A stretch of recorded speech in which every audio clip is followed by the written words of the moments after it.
శోధనయందు భయపడకుము, స్వస్థతనిచ్చి బలపరతును.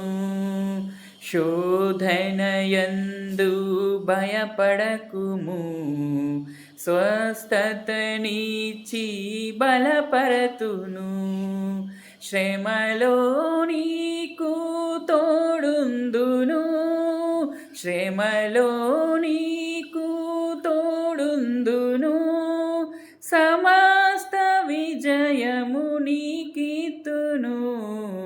హృదయపు తలుపు తట్టుచుంటిని, తలుపు తెరు, నీలో నేనుందున్.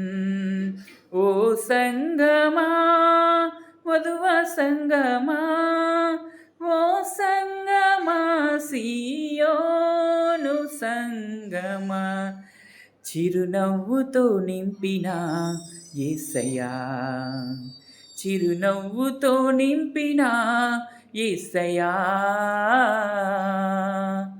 ఆరాధన ఆరాధన ఆరాధన నీకే, ఆరాధన ఆరాధన ఆరాధన నీకే. మన ముఖంలో చిరునవ్వు ఇచ్చే దేవుడండి మన యేసయ్య. ఒకవేళ నీ జీవితంలో అనేక విధములైనటువంటి ఇబ్బందులతో ఉండొచ్చు, ఒకవేళ నీ కుటుంబంలో అనారోగ్యంతో ఉండొచ్చు, లేకపోతే నీ కుటుంబంలో అప్పుల బాధలతో ఉండొచ్చు, నీ కుటుంబంలో ఇరుకులో ఇబ్బందులో ఉండొచ్చు. కానీ దేవుడు అంటున్నాడు, నన్ను అడుగుము, అడుగువానికి సమస్తము సమకూడి జరుగునని సెలవిస్తున్నారు. కాబట్టి ఈ మధ్యాహ్న కాల సమయంలో మనం ఏదైతే కోల్పోయి ఉన్నామేమో, ఒకవేళ ఆరోగ్యం కోల్పోయి ఉన్నావేమో, లేకపోతే నీ దగ్గర ఉన్నటువంటి ఆస్తిని కోల్పోయావేమో, నీ దగ్గర ఉన్నటువంటి మనశ్శాంతిని కోల్పోయావేమో, లేకపోతే నీ దగ్గర ఉన్న నెమ్మదిని కోల్పోయావేమో, నీ దగ్గర ఉన్నటువంటి నీ కుటుంబంలో ఉన్నటువంటి శోధనను జయించాలి అంటే దేవుణ్ణి ప్రార్థించు. నీవు ఏదైతే కోల్పోయి ఉన్నావో సమస్తము కోల్పోయినా కానీ దేవుడు నీకు ఇస్తాడు సమస్తాన్ని.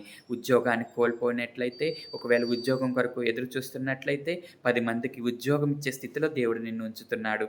ఒకవేళ ఏదైనా వ్యాపారం పెట్టాలని అని చూస్తున్నావే అనుకో, వ్యాపారం పెట్టడానికి నేను సరిపోను అని అనుకుంటున్నావేమో, నువ్వు అనేక మందికి వ్యాపారం పెట్టే ఆలోచనలు ఇచ్చేవాడిగా దేవుడు నిన్ను చేయబోతున్నాడు. ఈ మధ్యాహ్న కాల సమయంలో దేవుడు సమస్తమును సమకూడి జరిగించేవాడిగా ఉన్నాడు. కాబట్టి ప్రతి ఒక్కరూ ప్రార్థన చేయండి.